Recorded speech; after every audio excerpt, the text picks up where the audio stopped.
আসসালামু আলাইকুম, welcome back to my channel. চলে এসেছি আবার একটা ব্র্যান্ড নিউ ব্লগ নিয়ে তোমাদের কাছে। গুড আফটারনুন বন্ধুরা, কেমন আছো তোমরা? তোমাদের ভালোবাসায় আমিও খুব খুব খুব ভালো আছি। তো চলো বন্ধুরা, আজকের লাঞ্চ মেনুর সঙ্গে তোমাদের পরিচয় করিয়ে দিই। প্রথমেই আছে গরম গরম সাদা ভাত, সঙ্গে আছে আলু ভাজা, তারপরে আছে মুরগির মাংস দিয়ে আলুর ঝোল, আর এখানে আছে টমেটো ভর্তা, এটা তোমার দাদার ফেভারিট। তো চলো, चलिए शुरू करते हैं। প্রথমে আলু ভাজাটা নিয়ে একটু খাবো। গরম ভাত আর আলু ভাজা, বলো স্বর্গ। কারা কারা ভালোবাসো আলু ভাজা? আলু একটা এমনই জিনিস যে তরকারির সঙ্গে দেবে তার সঙ্গেই। তো চলো, ফার্স্ট বাইট, বিসমিল্লাহ।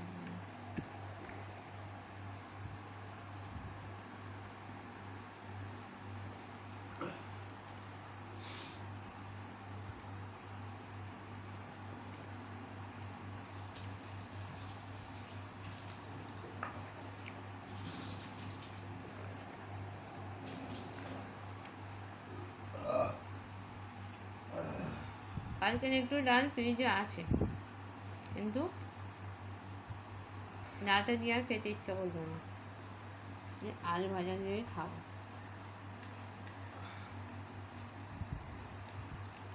এইটা ব্রেকফাস্টের খাবার বলো বন্ধুরা, আলু ভাজা আর ভাত।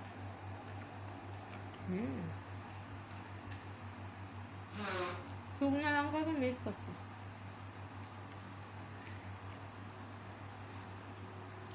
শুকনো লঙ্কা থাকলে শুকনো লঙ্কা চিবিয়ে খেতে দারুণ। খাবে নাকি? কারা কারা আছো আলু ভাজা লাভার? হ্যাঁ করো, বলে দিই।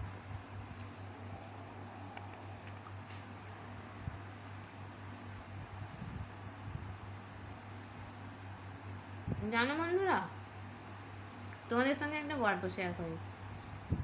আমার মতো তো অনেকজন হাউস ওয়াইফ আছে, অনেক আমার বন্ধুরা আমি জানি, দিদি ভাইয়েরা। তো তোমরা কিভাবে জানতে পারবে যে আমরা সত্যি পাকা রাঁধুনি হয়েছি?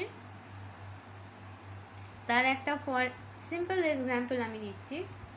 যখন তোমরা রান্না করতে করতে ভাতটাকে দেখো, আমার ভাতটা দেখতে পাচ্ছ কি এই রকম ঝরঝরে নামাবে। সব মানুষের হাতের ভাত ঝরঝরে হয় না। যখন দেখবে যে প্রতিদিন হয়, এইটা হয়তো আমরা ঝরঝরে ভাত খাই বলে আমাদের ভাতটা ঝরঝরে, ঠিক আছে? কেউ কেউ মানুষ দেখবে গেলো ভাত খায়, তাদের ক্ষেত্রে বলছি, তারা যেভাবে যতটুকু নরম খায় প্রতিদিন রেগুলারলি যদি সেইভাবেই নরম ভাতটা করে, তাহলে বুঝবে যে হ্যাঁ আমি রাঁধুনি হয়েছি। বুঝতে পেরেছো? আমরা কীভাবে বন্ধুরা, আমরা গেলো ভাতও খাই না আর একদম শক্ত ভাতও খাই না, এই রকম ঝুরঝুরে ভাত খাই। কিন্তু ভাতটা কি তা বলে শক্ত? দেখো, এই দেখো ভাতটা নরম, এই দেখো, দেখতে পাচ্ছ ভাতটা নরম। তবেই তোমরা বুঝতে পারবে যে হ্যাঁ আমরা পাকা রাঁধুনি হতে পেরেছি। ঠিক আছে? আমার টিপসটা ভালো লাগলে কমেন্ট করবে। আর হ্যাঁ, এই কমেন্ট থেকে মনে করলে একটা কথা, আমার শেখ সোহান আলী চ্যানেলে একটা দিদিভাই, তার নাম, সে আমার থেকে ছোটো কি বড় জানি না, দিদিভাই বলছি, কিছু মনে করো না, ঠিক আছে? কমেন্ট করেছে, কমেন্টার দিকে আমার একটা শর্টস দেখে উনি আর কি আমাকে 4টে হার্ট দিয়েছে, রেড হার্ট। তাতে আমি খুব খুশি। কমেন্ট করেছে, ওনার নামটা আমি বলি, ওনার নাম হচ্ছে হেনা খাতুন, ঠিক আছে? চলো, তোমরা কি ভাবছো কিছু খারাপ কমেন্ট দিদিভাই বলবে? আমার আমার কমেন্ট বক্সে খারাপ কমেন্ট আসে না গো। যারা যারা আমাকে কমেন্ট করে ভালোই কমেন্ট করে। আজও পর্যন্ত আমার 2 বছর ইউটিউবের জার্নিতে এখনও পর্যন্ত আমাকে কেউ খারাপ কমেন্ট করেনি। ভবিষ্যতে কে কী করবে বলতে পারছি না, তার কারণ আমি তো খারাপ কোনো ভিডিও করি না, ফেস রিভিল করি না, শুধু তোমরা আমার ভয়েসটাই দেখতে পাও, ঠিক আছে? তো চলো, এই মাংসের তরকারি দিয়ে, তো দিদিভাই তোমার নাম নিয়েছি, ঠিক আছে? তুমি আমার ভিডিওটা দেখবে। কোথা থেকে দেখছো দিদিভাই একটু লিখবে, ঠিক আছে? হেনা খাতুন ওনার নাম। এই একটু টমেটো ভর্তা নিলাম। এটা কি বলো তো? ও লঙ্কা, ক্যামেরায় কালো মনে হচ্ছিল তাই। এই টমেটো ভর্তা দিয়ে, আলু দিয়ে, ঝোল দিয়ে, মাখিয়ে এই মাংসটা কি সুন্দর নরম হয়েছে দেখো বন্ধুরা। এক চাপ দিলেই খুলে যাচ্ছে। এই মাংস নিয়ে এই লঙ্কা দিয়ে হচ্ছে ফার্স্ট বাইট। তোমরা তো সবাই জানো যারা আগে থেকে আমার ভিডিও দেখো, কাঁচা লঙ্কা ইজ মাই ফেভারিট একদম। চলো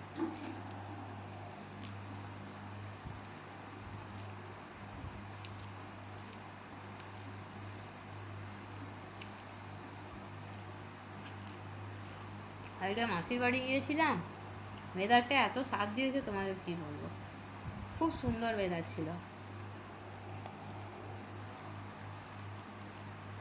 কিন্তু আজকে ও বাবা,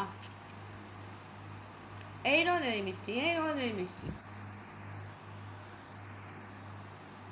তো চলো বন্ধুরা, এইভাবেই আস্তে আস্তে খেতে থাকি। পুরোটা দেখাতে গেলে অনেক ভিডিওটা লং হয়ে যাবে। Thanks for watching. আল্লাহ হাফিজ। কে খাবে চলে এসো।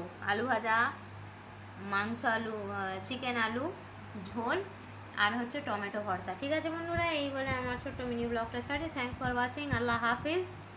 কে খাবে চলে এসো। আর হ্যাঁ, সাবস্ক্রাইব করবে, সাবস্ক্রাইব করলে মোটিভেট হই, ভিডিও বানাবার আগ্রহ বাড়ে।